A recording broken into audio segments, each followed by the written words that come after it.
In this video, I'm going to show you how to identify and change your captain in Fantasy Premier League.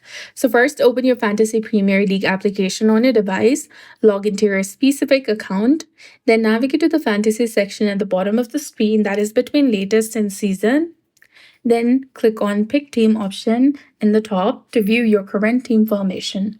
On the team screen, look for the C or the V next to each player's name. C indicates a captain and a V indicates a vice captain. And to change your captain, you need to click on the player you wish to designate as a captain.